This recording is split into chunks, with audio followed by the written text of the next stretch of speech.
kind of want to talk about a little Craigslist horror story. If you follow this channel for any length of time, probably haven't seen too much of this bike. I've never ridden it and done a video on it yet or anything, but this is actually the first bike that I bought. And it wasn't running or anything when I bought it. You know, I work on cars a little bit, and I thought, well, I could clean a carburetor and maybe get it running and everything.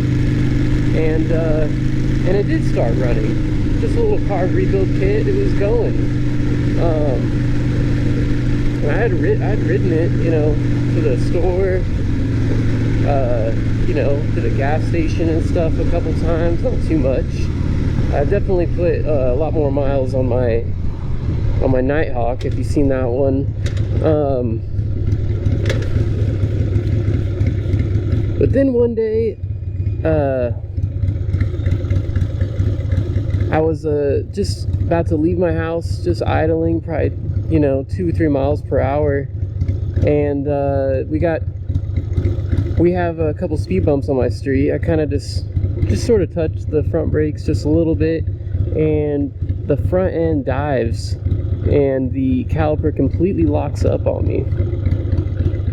So with that being said, on today's video, I kind of just wanted to go over a couple things you can do if you get a bike that is from Craigslist, that, or, you know, offer up Facebook Marketplace, pick your poison.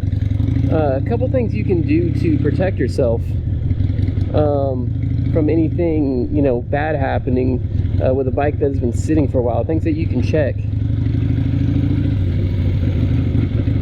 And so, long story short, you know, I eat some crap, and luckily it was only going 2 to 3 miles an hour. You know, I'm honestly thankful to God that I was only going that fast, because I had ridden it to the store a few times already, and I never had any problems with it yet. But I literally had to drag the bike back. I held it up and had a friend pull it with a golf cart, and the front wheel would not turn. It was locked. I get it back home, I drain the brake fluid out of it, and I take the bolts out of the caliper, and I had to tap it off with a hammer. That thing was on there, completely locked up. I got the caliper to come off finally. I end up doing just a full rebuild kit on the caliper, clean it all out, new piston, new seals, and I flushed the brakes completely out, put new brake fluid in them. And that's something I wanted to show you guys later on the video, some tips to do that easier. If you've had a problem flushing the brake fluid, it's kind of different than a car, because sometimes the brake master cylinder won't pump it as quick as a car will. And one thing you can do about that is getting an actual pump on the end of the caliper, and you can get these really cheap, but I'm going to show you guys more about that later in the video. The other thing I noticed about this bike, and again, I'm pretty new to motorcycles. I feel like I've got a bit of a crash course, no pun intended, the last 6 months on motorcycles, on what to look for. And one thing I noticed is, after I had already crashed this thing, is you know, the alignment was off on it too. And I'm not sure if that's what caused the accident, if that was the actual problem, as to why the caliper got stuck, but the alignment was off on it. And it's actually really easy to set the alignment, at least it was on this bike. So I kind of wanted to go over some of that and show you guys how you can align a bike. It's pretty easy. One thing that stopped me aligning it for a long time, a big reason why another reason why I wasn't riding it, is you need the front brake to align it. On most bikes, you have to be able to hold the front brake, and I didn't have a front brake for the reasons I was just telling you guys about. So that is something that is super important on bikes that I didn't know about, is the alignment.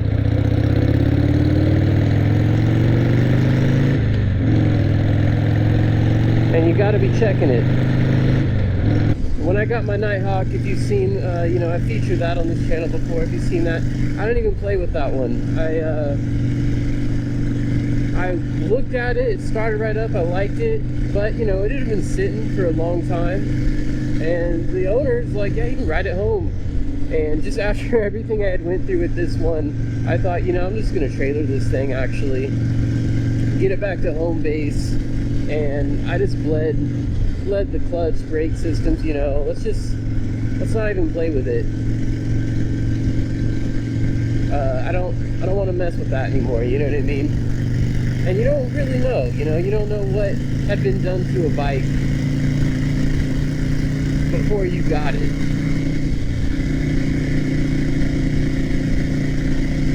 I understand that someone, it's their daily and they're riding it every day, you know, probably no big deal to ride it home, but if that bike has been sitting, it's probably worth it for you to get a trailer, or if you don't have a truck, just rent a U-Haul truck. And it, you know, it's probably another $90 cost, but it's your life, you know. Plus hospital bills anyways, if you just want to look at it from a financial perspective.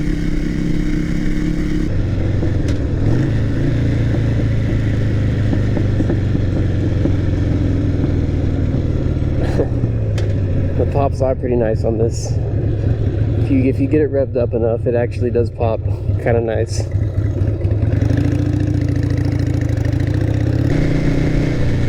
Comparing this to the Honda though,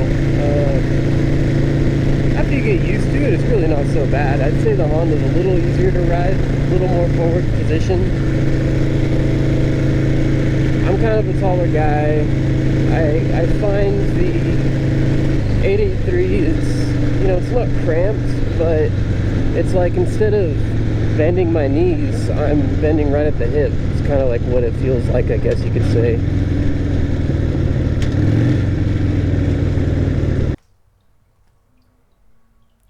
Alright guys, if you've made it this far in the video, please give me a sub.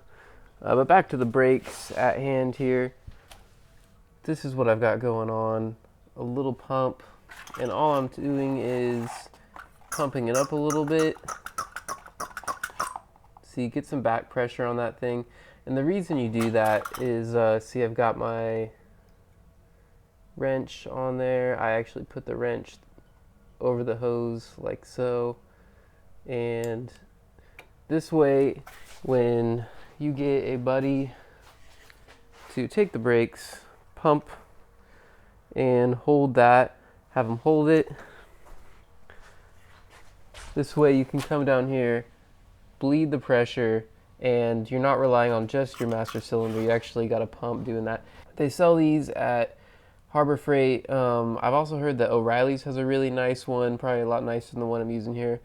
But that's a big deal, and especially for the price of brake fluid. I bought this jug here at Walmart. It was probably only like, you know, $6 or something, so it's something cheap. And you know, when is the last time that someone changed the brake fluid on the bike? If you're just buying it, you know what I mean, it should be changed every couple of years. And especially if you're buying an older bike like me, I got older bikes. Who knows when they change the brake fluid? And that's a cheap thing you could do that could honestly save you a lot of time in the future if you end up crashing a bike due to failed brakes. But I also did a caliper rebuild kit on this. Came with a lot of the seals. Let me show you a little bit about what else it comes with. It came with the seals. Also came with the piston. Sorry for the mess, guys. A little messy here. Comes. This is the piston that came out of it. It was just a single piston caliper. What you do is you take the caliper off and you actually just pump the brakes, and it should push it all the way out. Mine didn't push out all the way, so at that point I just removed the caliper completely and put an air hose where the brake fluid would come in, and it shot it out the rest of the way. But from there, you know, I would just clean it really good. There it is. I got some brake cleaner. But yeah, cleaning the caliper is huge, but you know, at least change the brake fluid. It's such a cheap thing you could do that can really help. I wouldn't suggest sanding on anything inside the caliper, mainly just cleaning. I just got this manifold brazed up. Super excited to put this back on the Civic. Look at that brass. But anyways, that's a conversation for another video. Let's go ahead and change the pads. I noticed the pads were squeaking on it. They did not look that bad to me when I put it back together, but I went ahead and just ordered some new pads anyways, just in case. So I'm going to change those pads out. Before I do that, I want to show you guys how to align a motorcycle, at least how you can align a 1994 Sportster. I would think a lot of the Harleys would be pretty similar. Simply, just look how aligned your wheel is between the forks. Okay, you see that my tire has some room there between the fender. Also room right there between the fender again. It was not like that before. This tire basically was touching the fender. You could even see where these bolts touched my fork a little bit. So this wheel was laid over quite a bit, and I didn't notice that. You know, again, I'm learning. I've learned a lot since then, but alignment is such a big deal on these bikes, and the rear one is also something that you need to be checking as well. But my rear wheel actually looks decent. My front one was the one that was bad, and on this bike, what you do is you loosen the tree right here, I think it's called. Got one bolt right there, one bolt right there. Make sure you do not loosen the top one, because then obviously your forks are just gonna shoot out the top. It's nothing holding it there at that point. But you're gonna want to loosen both of those. Loosen your fender. I didn't think that was going to be important at first, but after I thought about it, I was like, oh wait, the forks can't move really independent of each other because they're connected by the fender. So make sure you loosen your fender up, and then this bolt right there, you're going to want to loosen that up. And then all you do is hold your front brakes, sit on the bike, and you push forward and pump basically the springs. Pump your suspension, your front suspension, a few times while you're holding the brake. And what it's supposed to do, if your suspension is decent, if your suspension is working, then ideally your wheel should line itself back up to straight. So I don't know if that's partly why, maybe because this wheel was so leaned over this way that it got caught in the caliper. You know, I'm not sure. After it happened, I made sure I was going to go through everything, obviously, on the brake system, and just make sure that everything connected to the caliper was working well. So let's go ahead and change those pads. Alright guys, I've got here a 5/16 Allen. I'm not sure if you can see that.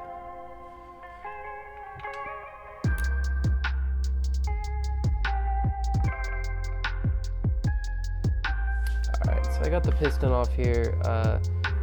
Let's go ahead and inspect what these pads look like. Alright, I've got here an 8mm. Take off this caliper.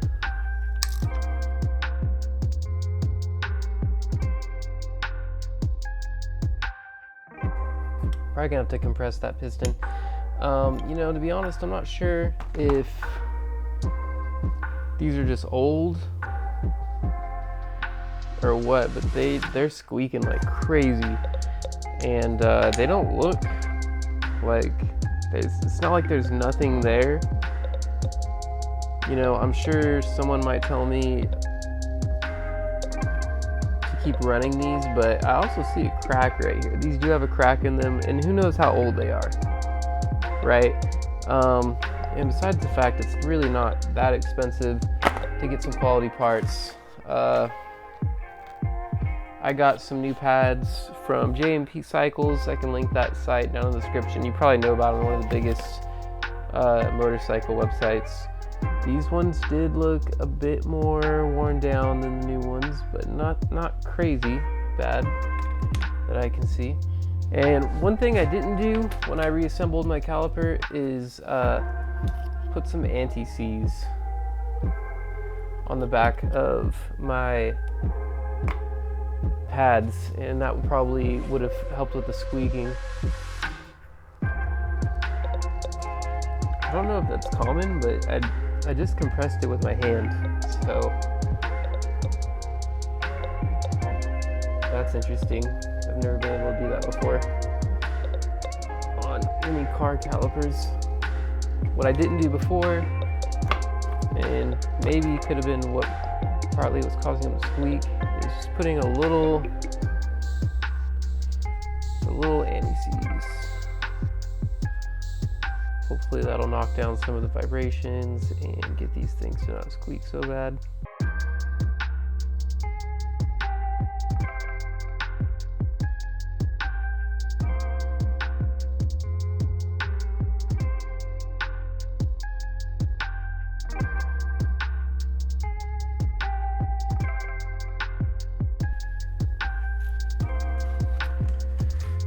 And I don't know if you guys have heard of the channel 2 Wheel Rocco, but a guy really knows what he's doing, especially with all the Harley stuff. And he actually put anti-seize on his pen here. So if you do own a Harley, I would definitely suggest checking out 2 Wheel Rocco. Really good channel for tons of good advice on Harley maintenance.